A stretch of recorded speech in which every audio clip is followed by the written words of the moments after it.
Well, thank you very much for that kind introduction, and thank you for inviting me to talk to you this evening. Those of you who may be familiar with my work at all, obviously Roman camps are very much my first love when it comes to the Roman army in Scotland. I also do quite a lot of work on the Antonine Wall as well, but I'm going to talk principally about camps tonight, which are were until relatively recently one of the lesser studied types of Roman sites that you get in Scotland. So I have I'm structured my talk into sort of 5 parts. So firstly, I'll explain what I mean when I'm talking about a camp, because I don't mean a Roman fort, which is a different thing. The history of archaeological research and why we've got such a strong history in Scotland, which has given us a really strong body of evidence, their survival and distribution, which is sort of really what we know, what form they take, what it is that makes us confident that these things are camps, and then I'll finish off talking about their context and potential dating. So the first section, I'm going to explain what a camp is. We get, in essence, 4 different types of camps, or we've interpreted them in 4 different ways. We get marching camps, so that's troops on the march, construction camps, siege camps, and practice camps. I will run through all 4 of these categories, but you may have seen of my opening slide, I subtitled this talk "On the March," because the majority of camps in Scotland are indeed marching camps, which we would interpret as enclosures which house troops which are temporarily away from their base, often on campaign, but also on policing activities. So if I start with construction or labour camps, the most obvious examples of these lie along the Antonine Wall. And this isn't the normal image that you would see of the Antonine Wall, because everyone always focuses understandably on the forts along the wall, but there are a selection of camps along the wall, which you can see highlighted here and named. You'll see that there are obviously some various gaps there, and these are of a similar size and shape. They're quite close to the wall. A couple of them have been dated, produced dating evidence suggesting early Antonine, and we're relatively confident that these housed the troops that were involved in the construction of the wall.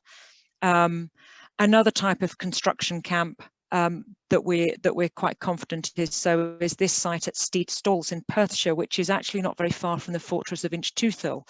And I don't know how well you can see, but you've got these peculiar looking tadpole shape crop marks coming up through the differential growth of the crop. And then these earthwork features you can see now, these haven't been excavated, but we think the most likely explanation for them is that they're Roman lime kilns, and that these were used by the army who were constructing the nearby fortress of Inchtoothill. And indeed, this is actually an image of a lime kiln that I took from the continent a few years ago, just to start giving us an idea. I mean, this is a particularly large one to give us an idea of what these things may have looked like. Back to the Antonine Wall ones, all the ones on the Antonine Wall are known only as crop marks, so you can't see them generally on the ground. You can see them in a dry summer because the grass grows differently over the buried ditches. And so on the right-hand side, we've got the camp at Tampa Hill, which actually looks a little different now because the extension of the canal at the Falkirk Wheel actually comes quite close to the camp. But on the left, you can see a plan of all the different camps along the wall. And I hope you'll see that there's actually quite a lot of similarities. There are a whole group that are a very similar size and shape. We've got a handful where we've only got bits of them, so we have to guess. And then on the bottom row, we've got 4 slightly larger ones, which are possibly early in the construction sequence for the wall. Siege camps. That's another major type that you get, particularly in Europe and in the Near East. The most celebrated examples in Europe are probably around the Iron Age fortress of Numancia in northern Spain. But on the left here, I've also got the siege ramp from the selection of camps that around the fort at Machaerus in Jordan. And to give you an idea of scale, that's actually a person standing, unfortunately, in a yellow t-shirt on this desert background. So these are both different types of siege where the Roman army are besieging a local hill fort of some description. And the closest we have to siege camps in Scotland are the 2 camps on either side of the hill at Burnswalk, which have been variously claimed as being practice works of the Roman army or a genuine siege. And recent work by the Tremontium Trust, together with the Dumfries and Galloway archaeologist, has started to suggest that perhaps they were indeed used for a siege, but it's still very hotly debated. Practice camps, these are particularly prevalent in areas in upland Wales, and all the examples here in Wales. The bottom left, you probably can't see it too well, but there are 5 little square things. This is in Snowdonia, in northern Wales, and we've got quite a handful of them that are a short march away from a fort, where it's quite obvious that they're practicing corners, building camps. You can see by the small one I've got in the top left, known as Brachy, that actually it's got these large internal ways standing as earthworks, and you couldn't pitch a Roman temp in the interior of this. It's not there for occupation, it's there for practice.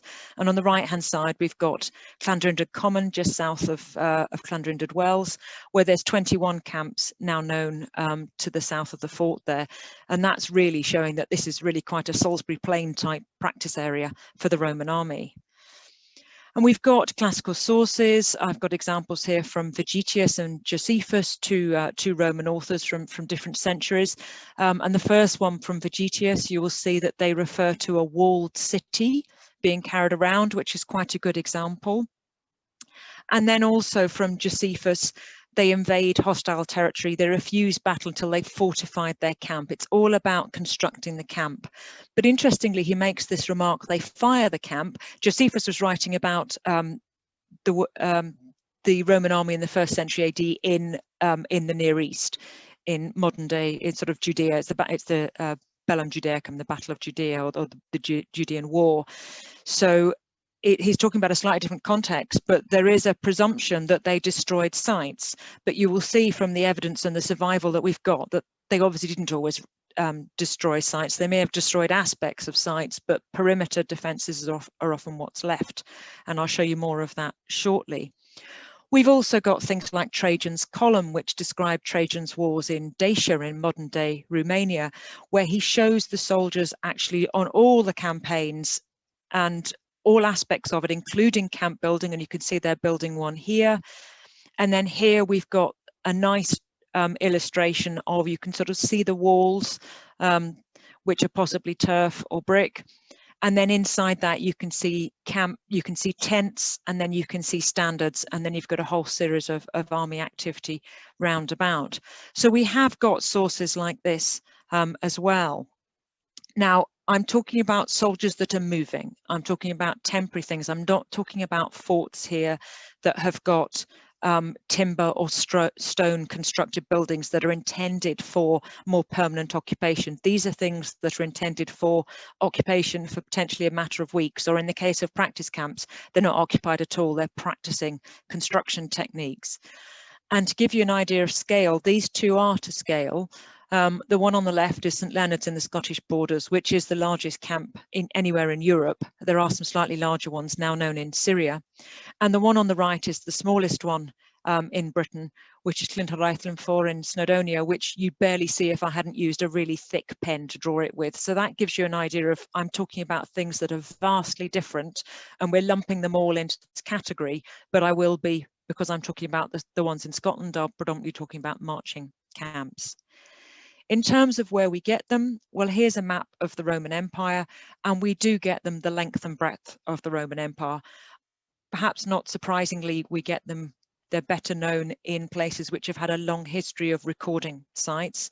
But for example, when they started doing aerial survey in the Czech Republic and Slovakia from the early 90s after the fall of the Iron Curtain, they've discovered a huge number of camps. And in fact, that's probably one of the best comparanda to what we have in Scotland, because they've got camps beyond the frontier in the way that we do, beyond both Hadrian's Wall and the Antonine Wall here. And indeed, they've got camps now only 20 miles from the Polish border. So we're talking quite a long way into the Czech Republic. There's quite a number known in Romania. There's some known in Syria and Egypt and other parts of the Roman Empire. Most recently, there's been a program of looking at of laser scanning from the air, LiDAR survey in northwestern Spain, and they're having an absolute explosion of the numbers they've done. They've just published 66 new camps just in northwest Spain alone. So it is an area that's actually growing across the continent, which is really exciting to see. So that takes me on to the history of archaeological research, which in many ways is why we're perhaps ahead of some of our European colleagues with regards to recording and publishing these things, because we have been recording them for so long. And that is in part due to the interest of antiquarians and a long history of research. One of the key figures in the 18th century was General Robert Melville. It's perhaps not surprising that it's military men who are going across Scotland. Now, Robert Melville one summer in 1754 got on his horse and discovered 4 Roman camps within less than a week. And that's the kind of hit rate that you didn't get from anybody until we started going up in an aeroplane in the 20th century. But he passed on that information to William Roy, who was engaged in surveying and mapping Scotland. Some of you may be familiar with Roy's Great Map of Scotland, and Roy did meticulous maps of these, which is quite fitting for the man that agitated to the extent that he led to the foundation of the Ordnance Survey, which was ultimately founded 3 years after his death. And indeed here, I hope you can see the quality of these illustrations. These are by William Roy of those camps that Robert Melville discovered in 1754. They were planned by Roy in 1755. And indeed, they're planned as earthworks here, whereas in the case of several of them, part of them have been ploughed out in the remaining 250 years, and they look quite different today, although we have actually got differential crop marks. As I say, the crops grow differently over buried ditches. But these really are very high quality maps indeed, particularly for their time. And as I say, in the 20th century, it was the advent of aerial survey that really has brought on our understanding of the distribution of these in leaps and bounds. And the pie chart on the right just shows how they've been discovered. And you'll see from that 82% of all camps now known in Scotland were discovered from the air. So that's a vast number. So it shows the explosion that we've had in the 20th century, less so in the 21st century. There's other things. Now, one of the reasons for having this explosion of interest is the 3 key people who started flying in Scotland were all very interested in the Roman army. On the left, I've got OGS Crawford, who is the first archaeological officer for the Ordnance Survey in 1920, and he did his first flight over Scotland in 1930, didn't actually take a camera with him, but then flew again, not until 1939. It was years later when he did take a camera. And he actually quite freely admitted when he wrote it up that there was so much that he could see, so much in terms of differential crop marks, that he focused on the Roman sites, which is great for somebody like me. Next to him, we have the late Professor St. Joseph from Cambridge University, who really started flying in earnest from the 1940s onwards and spent every summer doing a huge amount of reconnaissance in Scotland based from Cambridge. So these are long range flights. He did cover other parts of the world and other parts of Britain, but he obviously had a deep interest in the campaigns of the Roman army north of Hadrian's Wall. And then the bottom right, we've got Gordon Maxwell, who used to be head of archaeology at the Royal Commission, and he set up a Scotland-based flying programme in 1976, which is still operational today. Indeed, the very first camp that Crawford photographed in 1939 is this site at Gallowbury. This isn't his actual photograph, because the photograph itself isn't actually very high quality, but this was that first camp discovered in Dumfries and Galloway by Crawford in 1939.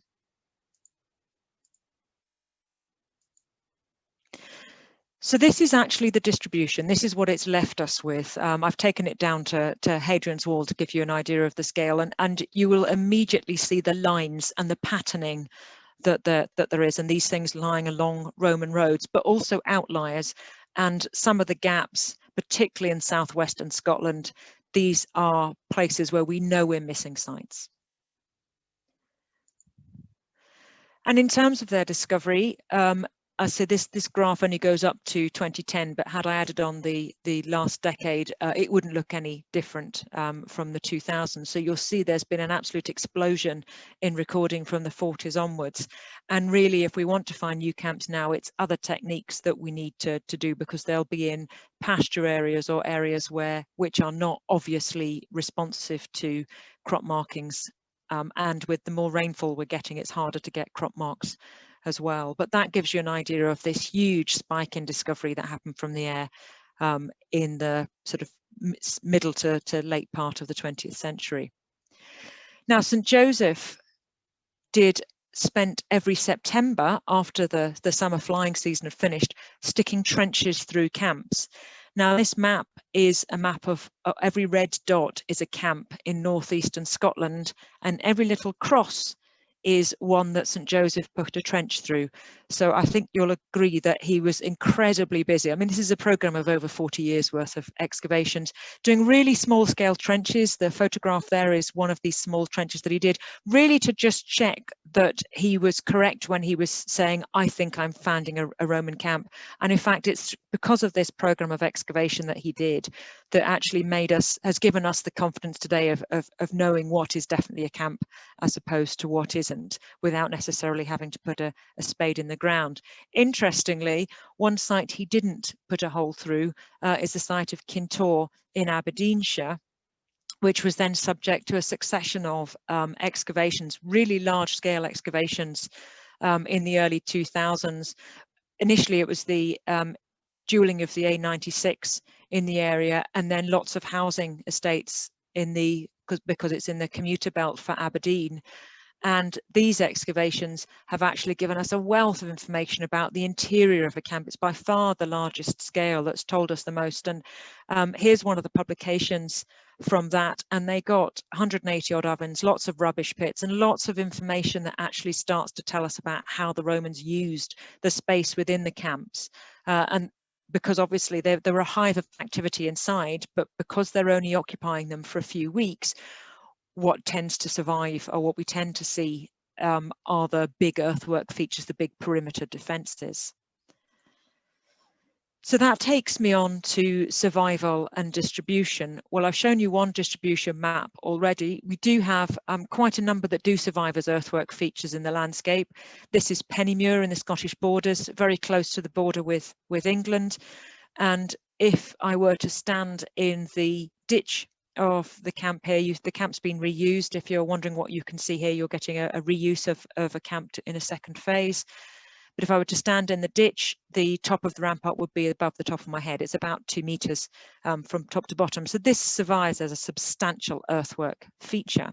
So although some have been ploughed out in the intervening sort of 1900, 2000 years, there are a lot that haven't, and it really depends on the land use of the last couple of millennia. Forestry, quite a number survive in forestry, and here's an example here that gives you, and these are again, this is one of the sites that was discovered by Melville in 1754, and only part of it survives in upland, as an upland structure in the woodland here, but it gives you an idea of the scale of these things. Again, this is one of the other ones that was planned by Roy, discovered by Melville, and has now been ploughed out. And you can see the crop mark of this is Battle Dykes Oathlaw, and you can see the crop mark of the ditch coming round here. This is a huge camp. And then we have the well-known site of the fortress of Inchtoothill in Perthshire, which also has a very well-recorded camp outside it.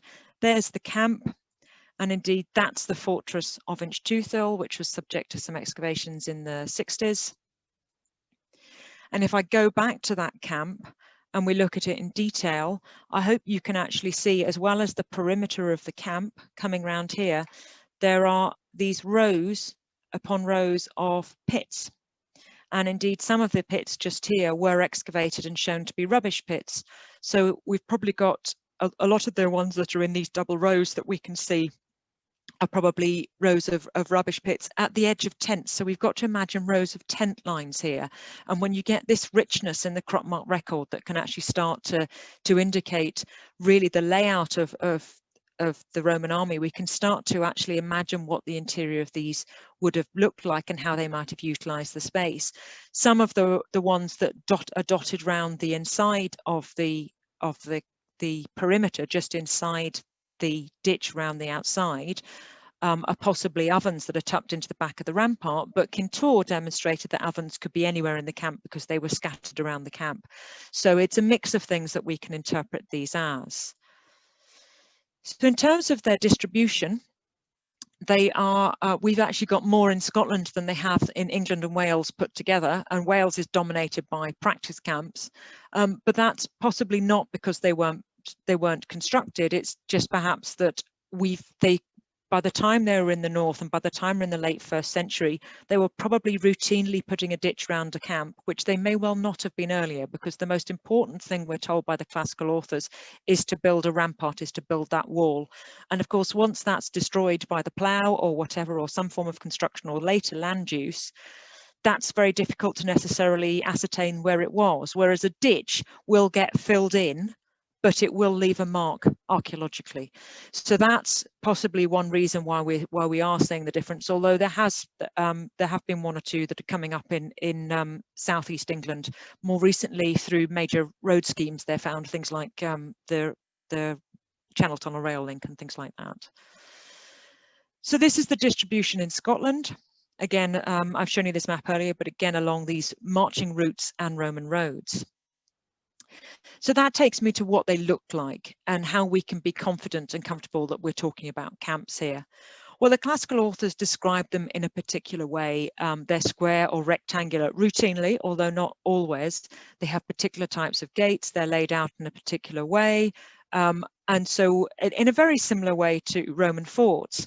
And indeed, they would have used this sort of surveying equipment known as a groma, which was also used in sort of town planning layout, Roman fort layout, and that kind of construction, which helps people to actually look down and sight themselves, so you could actually sight from one side of the camp to another. In terms of their defences, we believe that they would have used some form of potential timber breastwork. There's different ways of interpreting that. We don't have the archaeological evidence to know exactly how. This was the site of Archaeological in Aberdeenshire, where they did a reconstruction, and they lashed these are the valley, the stakes that the Roman soldiers carried when they were moving around. These are part of their weaponry, and they've got 3 of them lashed together in the form of a caltrops to provide this sort of barbed wire effect. And that is possibly one way that they could have been used for defence. And here's another example of a reconstruction that's at the site of Carnuntum in Austria. And I've always liked this one because there's an entrance to a camp. They've put them as stakes in a sort of form of palisade on top, but there's a display board and a rubbish bin on the way in, which all camps ought to have, really. Gates. Sometimes we just get a gap, but more often than not, we get some form of additional entrance, because an entrance obviously is a weak point, and you have fortified the camp for strength. So if you've got a weak point, you need to protect that. And we have these curvy entrances, which we call Claviculi, which actually force the army to walk in a certain way, effectively exposing your unshielded side on the way in. The most common one is the third one here, the titulus or titulum, which is an additional piece of rampart and ditch outside the fort, outside the camp, which obviously means that you couldn't charge it, you would have to go round. And they're all variants on a theme, but they're all actually basically stopping you from going straight into the camp. And here's an example of a titulus. This is the site of grassy walls, not far from Perth. This is a particularly large camp, and sometimes when you've got changes of direction, they'll change direction to gate. It's all part of the way that they did the camp layout, and they've actually considered what space they need inside for the size of the army and what the army's carrying with it. This is one of my favourite ones, Ward Law, down in Dumfries and Galloway, where actually you've got 4 tituli outside one gate, which is either a camp commander gone mad. You can almost imagine, no, it's in the wrong place, have another go. But actually, it's possible that there's an element of practice going on here. But we also think this camp has probably been used more than once, because you will see on the left-hand side, you will see another one of these tituli, these traverse protective things, but there is no gap in the ditch visible. So it's possible there's two phases of use, one when the gate was an open gate and the other when it wasn't used, and so the ditch was then cut across. Here's another example where actually the ditch of this camp here is then utilised for what we think is a later roadway. We think we've got some evidence for early medieval and field layout after the Romans were here, so that helps to confuse the picture. This is Castle Dykes near Lanark. And here we have the fort of at Dalgan Ross near Comrie in Perthshire, which has these wonderful external clavicular. It's got a clavicular and an oblique traverse coming out to create this sort of peculiar entranceway. These are known, this particular arrangement is known only in Scotland. They're called Stracathro type because they were first formally recognised by St Joseph at the site of Stracathro in Angus, but in actual fact they were planned by Roy at this site of Dalgan Ross a couple of centuries earlier, but we're not going to start trying to get everybody to change to start calling them Dalgan Ross type. So there's the gates clearly visible there. Those particular ones, rather the claviculi that you get are recorded more sparsely, and we've got some, we think that we're relatively confident on the dating of those from here and indeed on the continent. And as you can see here, it is a sparse distribution. It's not the most common form of gate. And that particular type of Stracathro type that I mentioned is only recorded, and these are the instances where it's recorded in Scotland. So a couple of them, you can see that they're almost in pairs, potentially a day's march apart. So again, we're probably missing some. And it's possible that actually there was a particular camp prefect, some kind of camp commander who was responsible for the layout of the fort or of the camp, who particularly liked this type of gateway. So it may be almost that we're seeing the work of one individual who's moving with the army in different sized groups. And I'll come on to sizes shortly, but that's one explanation. I'm not saying it's the explanation, but it is an explanation for why we have these peculiar ones. Fortunately, about 15 years ago, because they have all been known as only as crop marks, we actually discovered an upstanding one. This is Ravenfoot, under where I've written form. There's the Roman fort of Ravenfoot in Esdalemuir, and you'll be able to see down the middle a long linear thing, which is a Neolithic bank barrow, but which had been known for years. But what everyone had generally missed was the fact that there are all these linears around it. And in fact, there's the bank barrow, and it does indeed have a Roman marching camp sat on top of it with these Stracathro type gates pointing to them, one of which actually uses the bank barrow. For those of you that know Esdalemuir, you'll know that it's one of the areas of Scotland with highest precipitation. And so the bank barrow does actually provide a high point and a dry point for the entrance. And this, when we mapped it, this is what it looks like. So we've got a decent sized camp here with these entrances. And in the bottom right, we've got an internal clavicular, because we always suspected that they would have had internal claviculars as well. But because they're all known as crop marks, internal clavicular usually are just mounds, these semicircles that come inside. They're mounds without ditches. So again, if it's ploughed out, we don't see the remains of those. And this is the one that's on the bank barrow. So the line going down the middle is the bank barrow, and you can see the ditch of the traverse and the clavicular there. This is what one of them looks like on the ground. It's a very subtle feature. And that's what that looks like. And we've actually, we've done digital terrain modeling, and then we've exaggerated it by a factor of ×3 to actually get the detail here, because it is such a subtle earthwork feature, which is why it had been missed all those years. Here's another example of one. This is from Castle Dykes. I think this is a particularly good striking image of one. Some of them have gaps across the gateway and some of them don't. And this is the camp at Bochastle near Callander, which also has these rather remarkable entrances. And here's a plan of it. So again, you can see these clavicular and oblique traverse, these Stracathro type gateways on the camp at Bochastle. In terms of what we get, The tituli is by far the most common form of gateway protection across Scotland, as you can see here. But and the small number of claviculi, that's normally an upstanding example, Stracathro, where we've only got a gap, or unknown just means we don't have enough surviving of the camp really to be confident of the entranceway at all. But where we've just got a gap, it's possible that they had internal earthwork claviculi. So it's possible that the clavicular number would be bolstered, but we just don't know. And another feature before I leave the form is annexes or attached camps. We only generally get these on camps, one particular series of camps, which are 63 acres in size. So they're quite large camps, and we get them attached to what I think is the front entrance of the camp. So it's possibly got something in there that that they didn't want to happen in the camp, but we do think they're contemporary, although again, they've not been excavated, and the possibility has been mooted that they're an advance party, but in which case, why isn't it inside the camp? Or that they're a body left behind to guard the space after they've gone.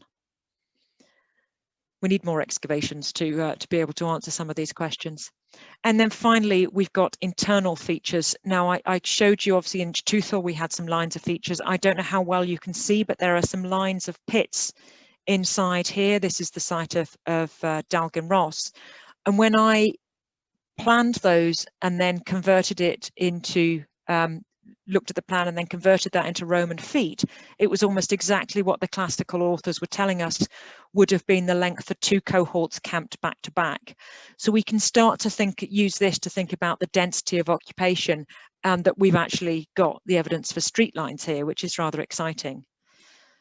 Here's another one. This is Glen Locher in Dumfries and Galloway.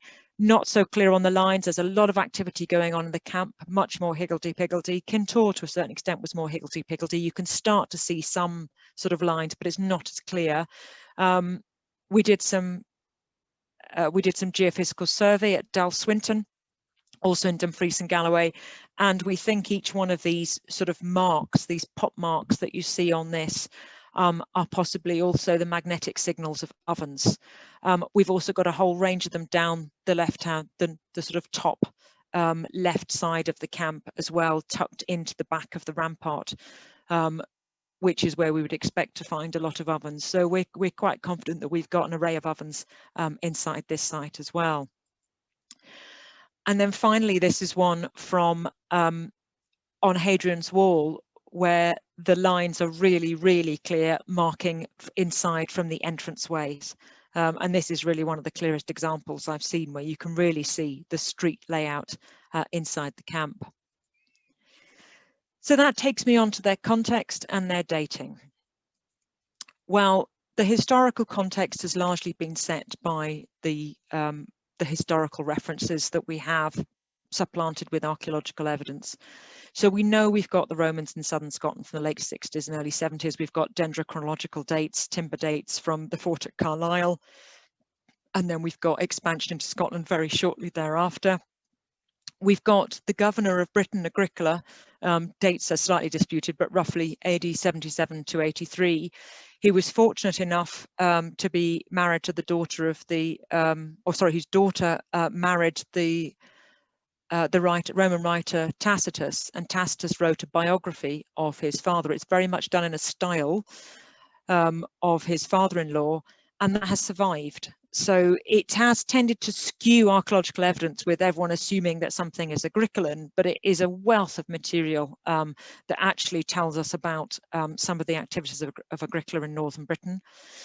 We've got a battle named Unfound, the Battle of Monsgrapius, fought in the final season of Agricola's campaigns in Scotland. We have the abandonment of conquests in Scotland, principally because of the requirement for troops being needed on the Danube. They pull back to ultimately to a line that's known as the Staingate between the Tyne and the Forth rivers, which then becomes the line of Hadrian's Wall when Hadrian comes into power and decides to build and decides to fossilize the empire at its extent and builds basically frontiers right round the empire. He encircles the empire, and the most famous of those is Hadrian's Wall in northern England. Shortly after his death, his successor Antoninus Pius in AD 138 starts the reconquest of Scotland very shortly afterwards, and they build a second wall, this time of turf, in Scotland, only 20 years or so after the construction, or after construction started on Hadrian's Wall. But Scotland wasn't held, and there's a retreat south just a generation later. Again, back to the line of Hadrian's Wall, which is then rebuilt, which is one of the reasons why Hadrian's Wall survived so well, because it is, in effect, the frontier for so many years. We then have lots of tantalizing evidence in the literature. We've got campaigns in the north by Ulpius Marcellus. There's nothing we can hand on heart say is definitely him. Buy-offs of local tribes. We do have coin hoards in various areas that actually are probably indicative of part of this. We've got the reconquest by the Emperor Septimius Severus, who based himself in York and physically came to Scotland and campaigned in Scotland. And then we've got campaigns against the Picts, trouble with the Picts, Pictish wars at various points in the 4th century.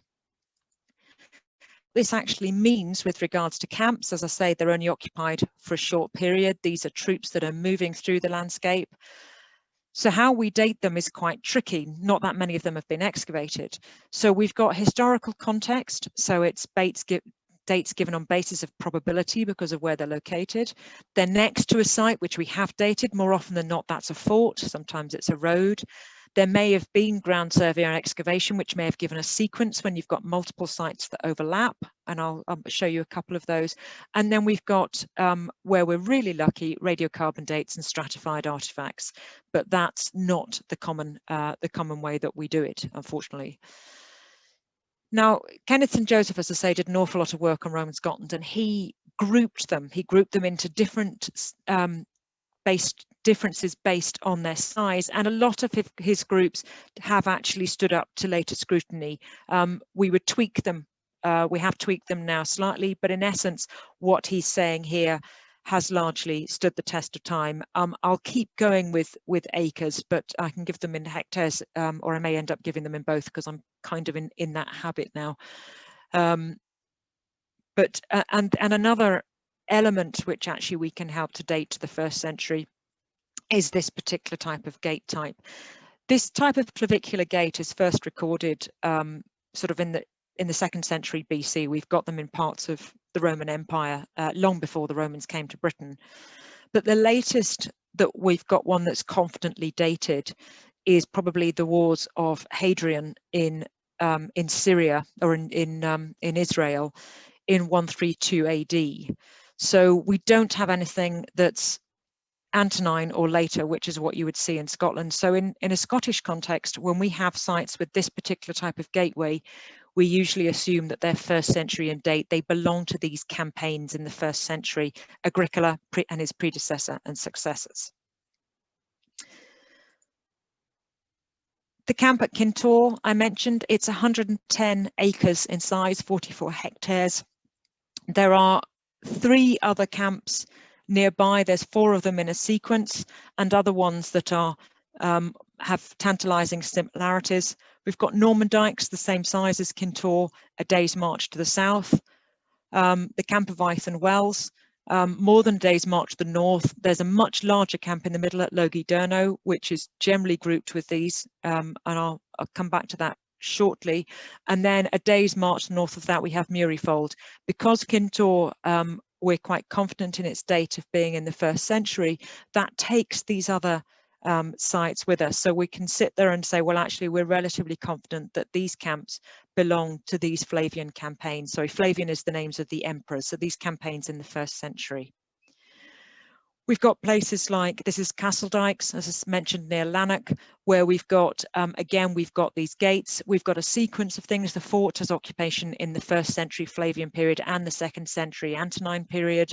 We've got sequences between the camps. We think the camps on the left here are probably 1st century in date, and the ones on the right are probably later. What that actually then gives us is a picture that looks a bit like this. Now, these are the camps that we say we think are Flavian. We think these are 1st century. There are going to be a lot of other camps that are 1st century, but we just can't be confident enough to say we think they're 1st century. And when I put the forts onto this map, you will then see in the forts of the squares that have the purple squares that have just come on, you will see that actually just how many gaps we've got where we must have more first century camps, and we're just not seeing them. We've also got the outer limes. They're sometimes called glen blockers, but basically they're beyond the Gascoigne first century forts. We've got forts and camps. This is Malling on the Lake of Menteith, where we've got a first century fort, and we've got camps on either side of it, which both have these clavicular Stracathro gateways. So again, we think that both camps and the fort here are first century in date. Bochastle, obviously just outside Callander, has a fort which has been excavated and dated to the first century in date from the small scale excavations that have taken place, plus the more recent geophysical work by the Roman Gasc project. And then, as I mentioned, the camp outside it with these Stracathro dates. So again, we think we have sites that are occupied, the camp and the fort, in the first century. And then again, that's the picture of the gateway I showed earlier. And this has brought a picture. This is the Roman Gasc interpretation of the first century in the area. So you've got these outer limes forts, and then you've got the Roman line itself, the fortified road with the watchtowers running along the Gasc, and then up into Perthshire. So this again is give you an idea of the level of the intensity of the occupation of the army in the first century with all these towers and forts. And I'm not going to leave the first century before mentioning Monsgrapius. Still unknown. There have been some interesting developments on continental battlefields over the last sort of 30 years, where metal detecting has actually uncovered battlefield sites. More often than not, these are battles that that the Romans lost that we seem to have found through metal detecting, rather than this one, which allegedly they won. The extent to which it was a massive battle rather than an overblown skirmish, we don't know, but I don't think Tacitus would have been able to completely invent something in living memory of people at the time. And so here is a selection of places that have been attributed. This is from Gordon Maxwell's book on the subject. And one of the favoured sites is Brachy up in Aberdeenshire. It's St Joseph suggested that large camp of Logidurno that I mentioned, which is the largest in northeast Scotland, lies at the foot and potentially where you would see the battlefield site. So that's probably the best, the favourite of the moment, but that's not to say that any of the others aren't the site. They've all got their merits. But moving to the second century, obviously the most obvious remainder that we have there is the Antonine Wall, and here we've got the fort of Rough Castle, and then the linear barrier, the ditch and the rampart and the upcast mound. I've mentioned the camps. As I say, a couple of them have been excavated. They've produced second century dating material, so we're quite confident that these are Antonine in date. Down at Patrick Fleming, not far across the border from Carlisle, we've got a 63-acre camp, which has got a little attached annex. Excavations on this produced Hadrianic pottery, or late Hadrianic pottery, which in a Scottish context, we'd probably say that's probably early Antonine. It's probably just been in use for a number of years. So we've actually possibly got some Antonine dating here. This is the fort of Lyne in the Scottish borders. Interestingly, we have forts on either side of the Lyne water. We've got a second century fort on the north side and a first century Flavian fort on the south side. Both camps are on the north side, so they're on the same side as the Antonine fort, and excavations on Camp 2 here produced Antonine pottery. So again, we're saying, well, we've got an Antonine camp, and interestingly, it does look as if perhaps the Flavian, the first century activity, is possibly on the south side of the river. So potentially both the camps on the north side might be Antonine, but we can be relatively confident on one of them. Dunning in Perthshire, again on the Gasc Ridge, this housing development over the western entranceway on the left-hand side produced pottery of a second century date. But the camp, which is 110 acres in size, is a day's march from a camp at Abernethy, which produced 1st century material. But you might be able to see an additional mark down the east side, the right-hand side. So it's possible that this camp was used more than once. So that then complicates the picture even further if we're saying this was used in the 1st century and the 2nd century. This is an aerial view of the large camp at Abernethy.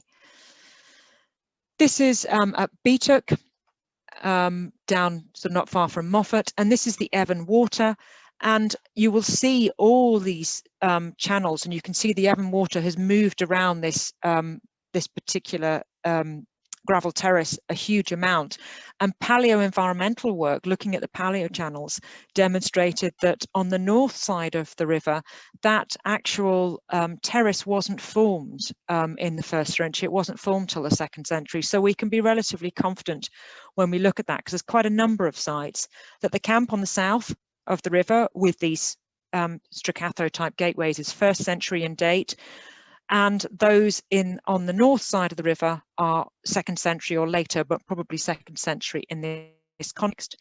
A day's march to the north of that, we have the site of Crawford with 2 camps here.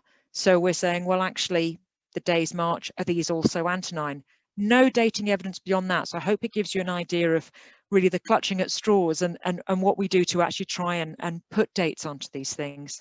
This is in a Perthshire in Perthshire, where the Roman gas project stuck a trench through the intersection between this 63-acre camp and the Roman road, and they actually demonstrated that the road was later than the camp. The camp was always thought to be later than the road. They thought the road was 1st or 2nd century in date, and the camp was 3rd century.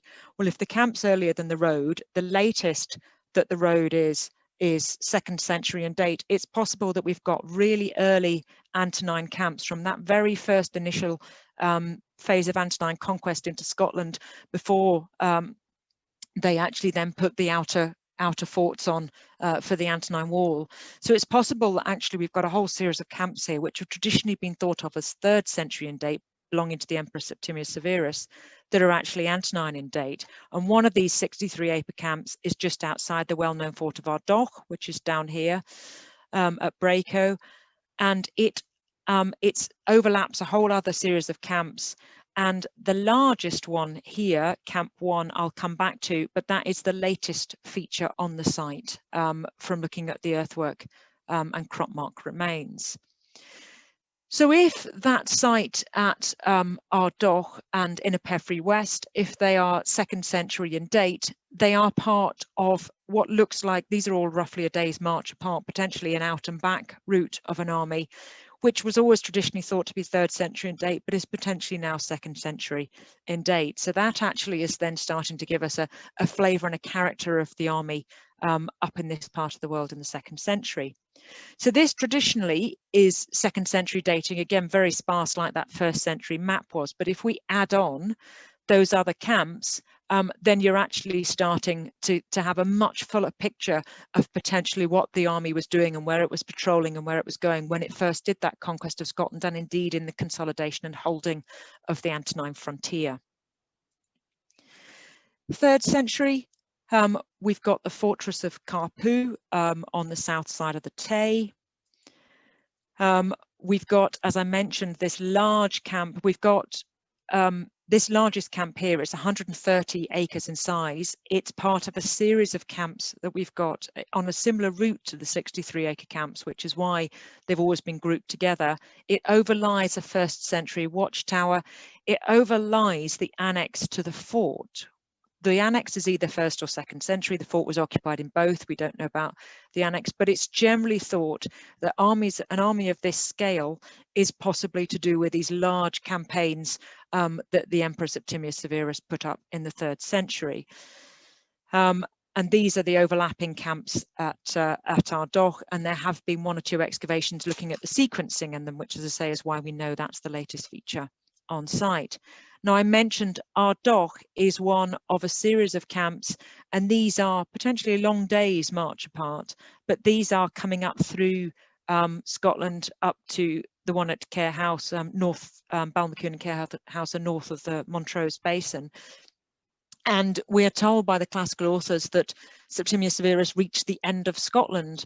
Well, this most certainly is not the end of Scotland, but of course he did get within decent sight. It's good high ground with good views of the sea. So depending on how you're interpreting it, they got to the coast. It wasn't northern Scotland, but it's possible, as I say, these seem quite likely to be 3rd century in date. Interestingly, there's this outlier which some of you may have spotted at Wooden Home Farm, and this then leads us on to another group of camps which we get down in southern Scotland, which are larger still, because I said those are 130 acres. We've got a group of 4 camps which are 165 to 170 acres in size, which, you know, you need about 16 photographs to actually show them. These are huge. This is St Leonard's in the Scottish borders, and that's a plan of it to give you an idea of its scale. And also one at Newstead, the fort of outside the fort of Tramontium in the Scottish borders near Melrose. And there's the fort, and this huge camp here with the Roman numeral 5, the V in the middle of it. This is another one of these 165 acre camps. This again is a late feature, we know from the excavations that have taken place. And the most likely context for a camp of this scale is if you've actually got the emperor traveling with his Praetorian Guard, all the administrators that he would have need to run the empire from basically what we now see as fields in the Scottish borders. That's a massive army, it's a massive number of people, it's a massive amount of space, and that is the best explanation, plus these are the latest features on site. So these are these 4 big ones here: Pathhead, Channelkirk, St Leonard's and Newstead. And that other one that I mentioned may have been bringing in an army to meet them, that may have met an army coming up the Tweed, because Newstead is a convenient meeting point for the Tweed and the Roman road of Deer Street that runs up along the line of the modern A68. So that's certainly the theory at the moment for those sites. So in terms of context, I'm conscious of time, but that's given you a run through. There are no camps that we can comfortably date to the later periods, but some of them must date to that. But I'm also acutely aware that I've shown you lots and lots of pictures of empty fields. So I like to finish with images that actually of what these things may have looked like. This is actually a blink and you miss it screen grab from the movie Gladiator. Which I still think is by far the best depiction of the Roman army in a fortified camp that I've ever seen Hollywood produce. It's really quite fantastic because it also gives you an indication of just how dirty and potentially unpleasant that these things may have been.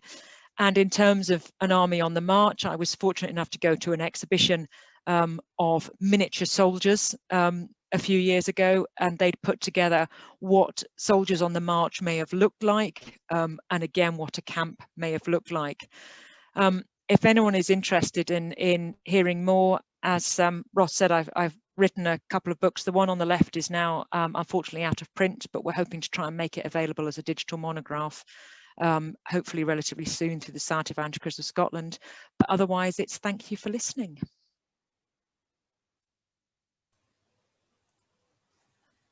That's fantastic. Thank you so much, Rebecca. That was a really wonderful and comprehensive talk for us. And we've got lots of questions coming throughout. So I think we'll just jump right into that, if that's okay with you. I'll give you a little bit of a pause for a drink. So we have a couple of initial questions focused around about surveys and LiDAR and things like that. So from Ailsa, we have, why has there not been more work to identify the Roman roads linking the camps north of the Antonine Wall? And could LiDAR be used to identify these routes? I think the reason why there's not been more work is because the Roman army hasn't been a dominant topic for archaeological survey since really the 60s and 70s. It had a lot more interest then.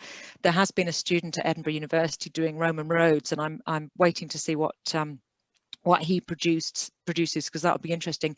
But absolutely, I think LiDAR is definitely one of the ways forward for us. And interestingly, it's a lot of times things are found serendipitously, and it's somebody might be doing a a development of some sort where they come across something that, and they trip over something that may be part of a Roman road, or it may be part of a Roman camp or something like that. And certainly the camps that have been found most recently in Scotland, the two that have been found most recently have been found as a result of building works of excavation, one of which was the Aberdeen Western Periphery bypass that uncovered a new camp, and also I think it was a Tesco's in Ayr also uncovered one. So it's interesting what you know, how we're finding them, but LiDAR is definitely provides us with lots of opportunities. For those of you that are, is everyone aware of LiDAR? It's basically airborne laser scanning of the ground, and it has the opportunity to actually give us really good high quality metrical accuracy of sort of small humps and bumps in the earth, and it can often show us things that you couldn't see with the naked eye, or you can't see conventionally with a camera sticking out of a plane. And related to this, is it likely that you'll be able to find camps in forested areas from aerial surveys, or do you have to rely on other methods for that? Well, with LiDAR, you can do in deciduous woodland. It depends on the woods, because it relies on, it needs to be able to see through the trees to hit the ground. So it really depends on the woodland. But I've seen some, when LiDAR first started to be used, I was seeing some fantastic ones where people would say, and this is what it looks like with a tree cover, and I can digitally remove the trees, and they would show you these features. So it depends on the nature of the woodland and the plantation and the density of the plantation. But it certainly is possible to sometimes see things. With regards to the air, I mean, those camps that I showed you where you could see them surviving in woodland, you can see the crop marks of those in the fields beyond the wood, but flying over them you can't see them. But because those things survive as earthworks in the woodland, they can be seen quite well. And do we have any idea of how long each type of camp was occupied, and indeed how long it would have taken to build one of the camps? In terms of building, I think quite quick. The Roman army was quite used to throwing these things up, and actually some of the camps, there's one of the camps in Stirlingshire that St. Joseph stuck about 20 trenches around its perimeter, and the difference between, there's no rampart surviving unfortunately, but the difference between the ditch on one side to the other can't be always fully explained away by the survival nature of the and the sort of use of the landscape, subsequently the farming regimes and things. And it's possible that, because as I say, if the focus is on the rampart, but you do put a ditch outside, particularly if you're in how the Romans would regard it as hostile territory, that you've actually got differences in ditches from either side. So that's possibly one facet of that. Sorry, that was a two-pronged question, and I've now forgotten what the other part of it was. It's round about reuse. Do you know how long they're maybe occupied? Oh, how long they're occupied for? We don't know. I mean, traditionally they were always thought to be not occupied overnight, but that's an awful lot of effort to put in for something you're going to dismantle the following day. What we do have is a couple of the sites where you've got ovens, both at Kintore and the site up on the Aberdeen bypass. We've got evidence for multiple firings, and that's between 4 and 6 firings of some of these ovens. And we don't know whether they were firing daily or weekly. But if they're firing weekly, then I'd say 6 weeks. So I'd say anywhere between a week and 6 weeks is what the evidence is showing us. But you know, we don't know, and the classical authors don't give us that level of preciseness, really. This is quite an interesting question from Stephen. He says that it's fascinating, but it all seems a bit over the top. Was it proportionate to the threat? Ooh, I think you'll find lots of disagreement on the scale of the threat, but actually I think there's an I'm going to complete the job mentality, and certainly in the 1st century the intention was the conquest of Britain. Without shadow of a doubt, they intended to complete it, because Britain invariably, for most of its occupation, so you know we're talking 4 centuries of Roman rule, had between 3 and 4 legions stationed here. Spain, which also took them a couple of hundred years to conquer, but BC rather than AD, had 1 legion in it. Most of the Roman sites, you know, 1 legion was enough to control the whole of the Iberian Peninsula. So that's Spain and Portugal. and yet Britain had 3 to 4. We were expensive. This was an expensive place to occupy. So the logical thing is to conquer the whole thing and leave 1 legion here with the auxiliary, the other regiments of the army that you would have needed round it. And that's not what happened. And I don't doubt also that in the 3rd century, Septimius Severus had exactly the same ambitions to finish conquering the whole of Scotland and the whole of Britain, in effect. And indeed, actually, in the 1st century, we're told that Agricola gazed across at Ireland and said, "Oh, it'll only take a legion to conquer that." Well, one would argue that later history probably suggests that a legion may have not been sufficient as well, in the same way that 3 legions wasn't sufficient for really to finish off Britain. So I think had they actually succeeded in conquering Britain, and had Britain then been Romanized in the way the other provinces were, then it may well have been. But whether the whole of Britain was ever really economically viable, I would argue probably not, and I'm not alone in that. I mean, obviously there are various bits of supplies. There are things that Britain supplied to Rome, but so did other countries in some instances, in a lot more for a lot less money, a lot less investment. But you don't want to be the emperor that loses Britain. So a little bit of local interest here. So Paul asks that you gave the abandonment of conquest in Scotland as AD 90s, but he'd read that the fort at Bochastle was abandoned between 80 and 85 AD. So is that a significant difference?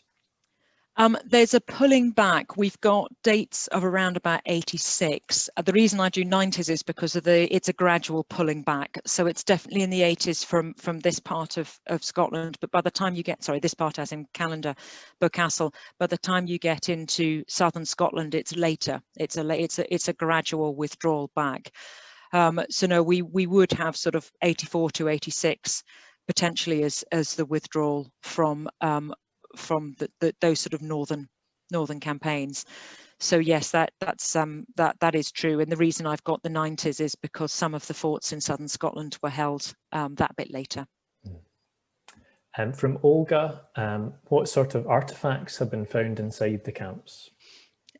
Very few, sadly, because unlike forts, as I say, where the army's there for a prolonged period of time, they've got pottery, they're breaking things, they're leaving things behind, burying nails, as we know in the case of Inchtuthil. They've probably got more metal stuff that they're carrying with them. They've got less breakables, and they're taking it with them because they need it to the next place. What we do have, as I say, at places like Kintore, which have been excavated, is we've got in the remnants in the ovens, is you've got bits and pieces of stuff that they've thrown away or that they've burnt. I think in one instance they've got a hinge. Now it's possible, or it's quite likely, that that's the hinge on a wooden thing, and the wooden thing it's broken in some way, and the wooden thing's been burnt, and so we've got a burnt hinge surviving. So there's odds and ends. That, I mean, there's always odd bits of pottery and things like that. There's allegedly a couple of bits of glass in various things. We've often got the site in fact, both the more recent excavations, both at Ayr and on the Aberdeen bypass, we've had radiocarbon dates from the ovens, which have given us quite confident dating. So you've got cereal grains potentially and charcoal and things like that. But we don't get a huge amount of material culture from camps, unfortunately. As I say, it's partly because the army is there for a short period of time. They're not leaving the scale of rubbish. I mean, before now, I've sort of said, if you imagine, a big campsite for tea in the park or Glastonbury or something like that, and you look at the images after all the tents have gone and it's rubbish strewn, well, you might have rubbish pits and things, but you haven't got the disposable culture that we have today. And so the pits at the camp at Inchtuthil had some animal bones in them. So these are probably things that have been eaten and thrown away. So we haven't got massive amounts of evidence. Very occasionally coins, if you're really lucky, but they're stray finds, not necessarily found in excavations. Great. We have another recommendation from Patrick to watch the Netflix series Barbarians, so that might surpass Gladiator possibly. I know, I don't have Netflix. I must try and find it, get it to watch it at some point. So I think this is a nice one to end on, but from an anonymous attendee, what Roman site or sites in Scotland would you most like to see excavated or otherwise further examined in the near future? Oh, gosh. To be honest, I think any camp which indicates that it's got internal features. So do geophysics first, or look at the aerial record to be confident you've got interior features. And if anyone could actually dig the whole thing, that would be really exciting. You'd have to obviously get scheduled monument consent if it's a protected site, but I think it would be really really exciting. And you know, that could be any site, but I mean, I've told you the size of some of these things. I mean, I think the idea of digging 170 acres is totally unrealistic, but you know, pick a smaller one that's got internal features, and I mean, you wouldn't need to dig the whole thing, but do select features of it, I think would be really exciting. And so really any site will tell us an awful lot more than we know at the moment. That's great. Well, I think we better leave it there, because we could probably go on all night. But thank you everyone for all their great questions, and lots of lovely comments as well for just how much they enjoyed your talk, Rebecca. So that's always nice to see. So thank you again on behalf of myself and everyone involved in Callander's Landscape. That was a really fantastic talk. And just before we kind of close the meeting, just to flag up that our lecture series does continue. We have another lecture on the 9th of February, which is focused on Gaelic in historic Perthshire, and that's been Aileen Ogilvie is going to be speaking to us about that from Perth and Kinross Council. So we're looking forward to that one, and do sign up on our website if you're interested. But thank you again, everyone else, for coming along, and thanks again to Rebecca for a fantastic talk, and we'll see you all soon. Thank you. Bye.